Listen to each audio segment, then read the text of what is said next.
আলাম তরা ইলাল মালাই মিন বানি ইসরাঈল মিন বাদি মূসা। হে নবী, আপনি কি লক্ষ্য করে দেখেননি মূসা আলাইহিস সালামের পরে বনি ইসরাঈলের একটি দল ইযা ক্বালু লিনাবিয়্যিল্লাহু আথলানা মালিকান নুকাতিল ফি সাবিলিল্লাহ, তারা তাদের নবীকে বললেন, আল্লাহকে বলেন আমাদের জন্য এমন একজন বাদশাহ নিযুক্ত করে দিতে যেই বাদশার নেতৃত্বে আমরা আল্লাহ রাস্তায় জিহাদ করব। তাদের নবী বললেন, ক্বালা হাল আসাইতুম ইন কুতিবা আলাইকুমুল কিতাল আল্লা তুকাতিলু, তোমাদের কি ধারণা হয় না যখন আল্লাহ পাক তোমাদের উপর জিহাদ ফরজ করবেন তখন তোমরা জিহাদ করবে না? তখন তারা বললেন, ক্বালু আমা লানা আল্লা নুকাতিল ফি সাবিলিল্লাহি ক্বাদ উখরিজনা মিন দিয়ারিনা আবনাইনা, আমাদের কি হয়েছে যে আমরা আল্লাহ রাস্তায় জিহাদ করব না? অবশ্যই করব। তারা আমাদের বাড়িঘর ছাড়া করেছে, আমাদের স্ত্রী সন্তানদেরকে কেড়ে নিয়ে গেছে, তাদের থেকে আমাদের আলাদা করেছে, অবশ্যই আমরা তাদের বিরুদ্ধে লড়াই করব। ফালাম্মা কুতিবা আলাইহিমুল কিতালু তাওয়াল্লাউ ইল্লা কলিলাম মিনহুম, এরপরে যখন আল্লাহ পাক তাদের উপর জিহাদ ফরজ করে দিলেন, কয়েকজন ছাড়া সবাই সরে পড়ল। আল্লাহু আলিমুম বিযালিমিন, আর আল্লাহ পাক জালেমদের মনের অবস্থা খুব ভালো করে জানেন।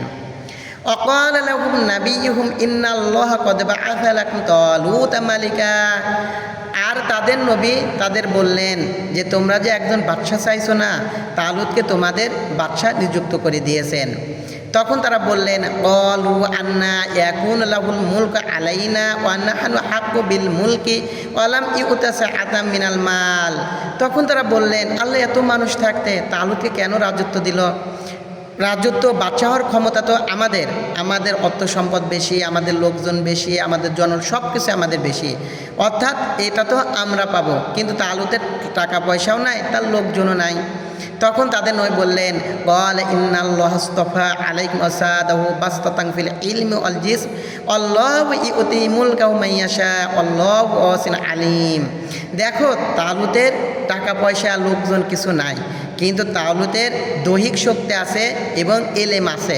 রাজ্য পরিচালনা করতে যা দরকার আল্লাহ পাক তাকে এই গুণগুলো দিয়েছেন। আর রাজ্য তো আল্লাহ পাক যাকে ইচ্ছা তাকে দিবেন, তিনি প্রাচুর্য প্রজ্ঞাময়। অকাল লাহুম নাবিয়ুহুম ইন আয়াত মুলকিহি আইয়াতিয়াকুম তাবুতু ফিহি সাকিনাতুম মির রাব্বিকুম ওয়া বাকিয়াতুম মিম্মা তারাকা আল মূসা ওয়া আল হারুন তাহমিলুহুল মালাইকা ইন্না ফি যালিকা লাআয়াতাল লাকুম ইন কুনতুম মুমিনিন।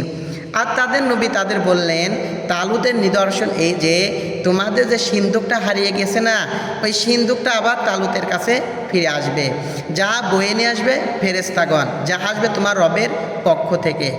আর ওই সিন্দুকের মধ্যে মূসা আলাইহিস সালাম, হারুন আলাইহিস সালাম তাদের কিছু পরিত্যক্ত সম্পদ রয়েছে, তাদের চুল, মান্যসালো খাবার, তারপর আছে মূসা আলাইহিস সালামের লাঠি, এগুলো ওর ভিতরে আছে। আর তোমরা যদি পূর্ণ ইমানদার হয়ে থাকো তাহলে এখানে তোমাদের অনেক নিদর্শন আছে।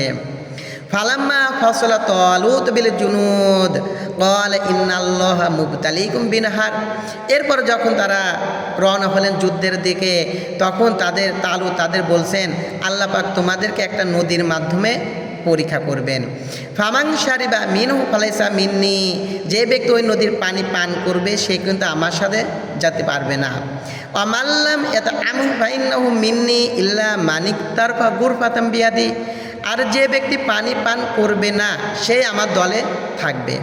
ফাশারিবু মিনহু ইল্লা কলিলাম মিনহুম, আর কেউ যদি আসলা পরিমাণ খায় তাহলে দোষ হবে না, সেও আমার সাথে থাকবে। ফালাম্মা জাওয়াসাহু আল্লাযীনা আমানু মাআহু, খুবই কয়েকজন ব্যতীত সবাই ওই নদীর পানি পান করল। 70,000-এর মধ্যে 313 জন ব্যতীত সবাই ওই নদীর পানি পান করলো। আর 313 জন ছাড়া সবাই ওই নদীর পানি পান করলো।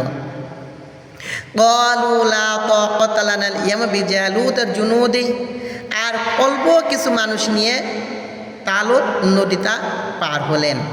পার হওয়ার পরে ক্বালাল্লাযীনা ইয়াযুন্নুনা আন্নাহুম মুলাকু, যারা আসলা পরিমাণ পানি খাইছে তারা বলতেছে, অত বড় একটা দলের সাথে, জালুতের অত বড় একটা দলের সাথে আমরা কি যুদ্ধ করে পারবো?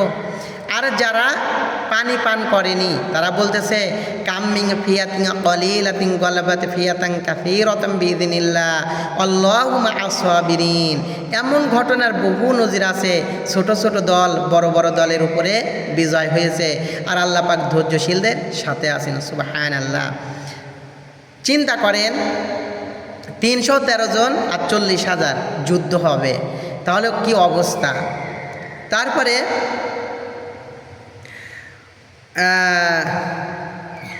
আলাম্মা বারসুলি জালুত জুনুদিহি ক্বালু রব্বানা আফরিগ আলাইনা সাবরা ওয়া সাব্বিত আকদামানা আনসুরনা আলাল কওমিল কাফিরিন। এরপর যখন তালুত তার বাহিনী নিয়ে জালুতের সাথে লড়াই করবেন, তখন তিনি বলতেছেন, হে আমাদের রব, আমাদের দৃঢ় বিশ্বাস দাও, আমাদের ধৈর্য দাও, এবং আমাদের কি করো, কাফেরদের উপরে বিজয় দান করে দাও। আল্লাহ পাক বলেন ফাহাসামু বিইযনিল্লাহ, আমি তাদের বিজয় দান করে দিলাম। ওয়া কাতালা দাউদ জালুতা, আর দাউদ আলাইহিস সালাম জালুতকে হত্যা করে ফেলল। এখানে দাউদ আলাইহিস সালামের বয়স মাত্র 16 বছর। দাউদ আলাইহিস সালামের ভাইরা যুদ্ধে আসে, কিন্তু দাউদ আলাইহিস সালাম আসেনি। তখন দাউদ আলাইহিস সালামের পিতা দাউদ আলাইহিস সালামকে বললেন যে তারা তো অনেক দিন হয়ে গেছে, খোঁজখবর নাই, তুমি যাও তো দেখে আসো।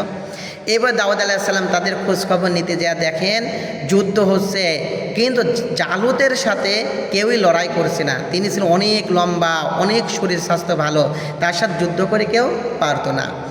তখন তিনি, তার বয়স 16 বছর, তালুতকে বলতেছে আপনি আমাকে অর্ডার দিন, আমি তার সাথে যুদ্ধ করব। তালুত মানে অনুমতি দেয় না, পরে অনেক রিকোয়েস্ট করার পরে অনুমতি দেয়। তখন তিনি আল্লাহ পাকের হুকুমে একটা পাথর তোলেন, তার হাতে ছিল গুলটি, পাখি মারা যেটা আমরা ব্যবহার করি।